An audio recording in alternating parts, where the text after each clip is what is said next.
and welcome to the channel. My name is Tori Merritt and I'm a photographer from Washington State, and I shoot portrait, travel, and lifestyle. Today I wanted to talk about my last roll of Portra 400. It was a roll that I feel like kind of snapped some things into place for me and gave me increased confidence in shooting hybrid.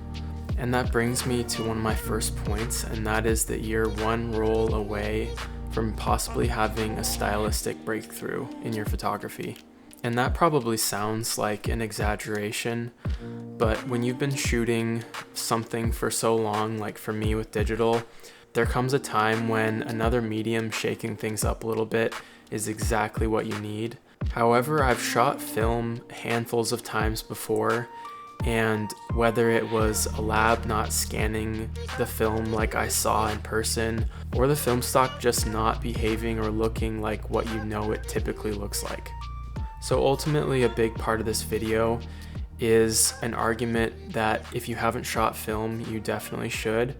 And if you've shot film before and it hasn't turned out really how you expected, or you were disappointed, let down, or were just comparing yourself to other photographers that have been doing this a long time, just know that they started off as beginners and intermediate shooters at 1.2.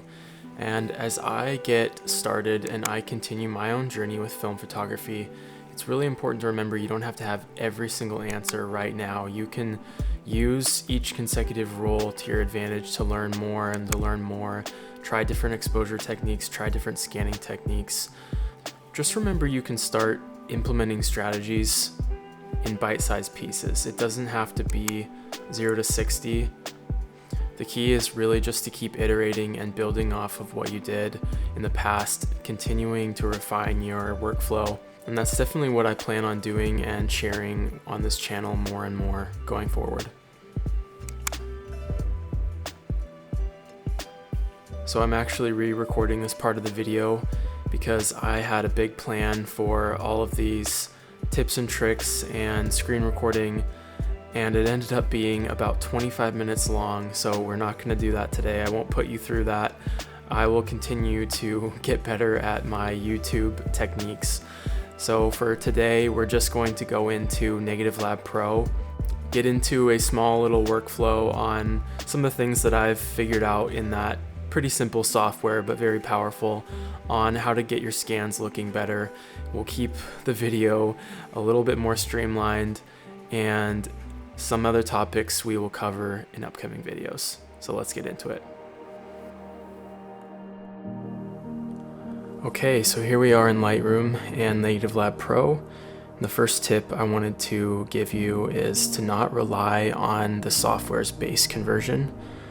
So I have 3 images and then some virtual copies. The images on the left are my final edits, and the ones adjacent to those are unprocessed, unconverted raw files of the same negative. So here is the final edit. Here is the same file. I'm going to quickly convert this negative and show you what I mean. So when this finishes up, let's press apply. All the settings are default. All right, if we take a quick comparison and just zoom in a little bit, I bet you already notice how there looks like a huge color shift. You've got problems in the foliage, you've got problems. I mean, look at how dead the water looks. You have kind of like magenta and purple casts everywhere. Let's zoom in a little bit and just immediately notice color of the water, background, kind of the muddiness in the shadows, the color shifts, the skin tone.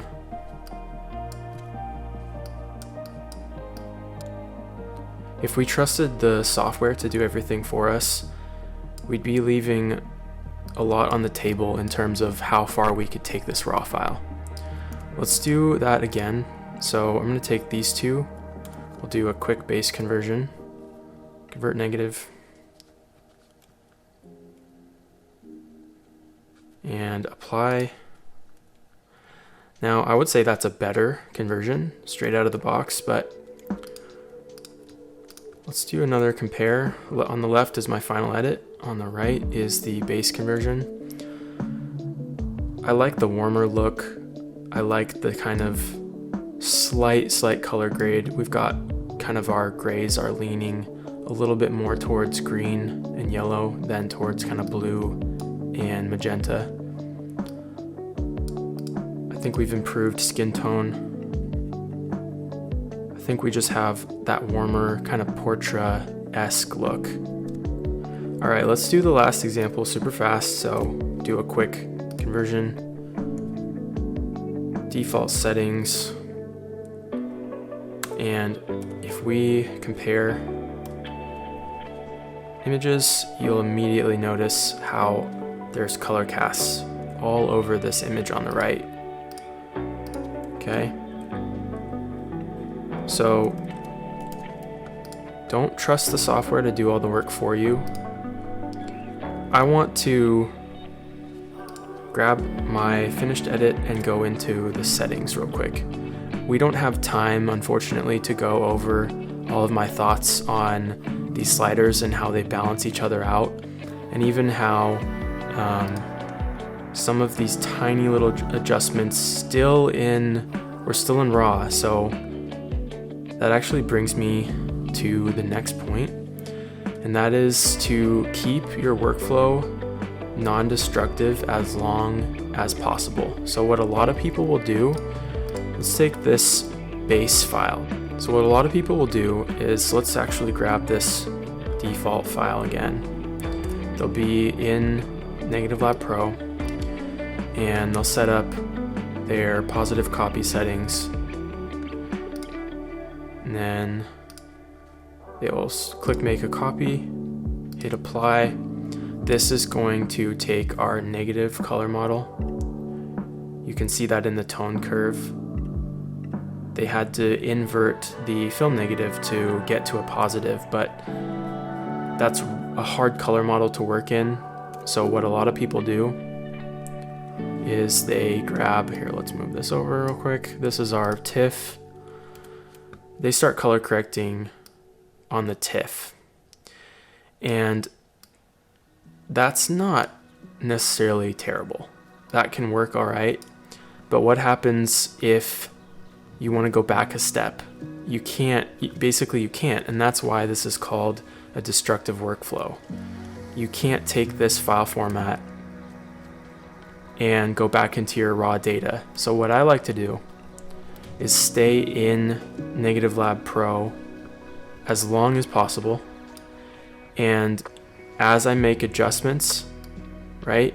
As I make adjustments, I'll hit apply. I'll maybe look at some of the other photos on my roll and make comparisons, and then if I feel like I need to adjust the contrast again, or I need to adjust the white balance, I just pressed Control N again, open up Negative Lab Pro, and here's my white balance, and this is all from the raw data of the file. I find that is way better to do as long as you can, and only when you're fully satisfied with these sliders would I hit apply and then continue down that workflow of potentially turning the raw file into a TIFF to then make a little bit easier adjustments in Lightroom with some of these conventional sliders that you're used to. Another really quick tip is when you are in your conversion, I would highly suggest one of the first goals that you keep in mind is skin tone. And I've found that I get some really nasty skin tone when I crank this contrast slider. I just feel like it makes skin really harsh. And you would typically not add this much contrast anyways to a file like this, but a lot of people think that the only way to add contrast is just with the contrast slider. But let me show you something. If we take this way down, if we just massage these other sliders a bit, you can actually add quite a bit of contrast. See, look at this file. That's already way closer to the one that I actually finished. and look at where my contrast is at. It's way down here, and I believe that it softens up the contours of faces. It helps preserve a more buttery transition from highlight to shadow, and it really controls the saturation values.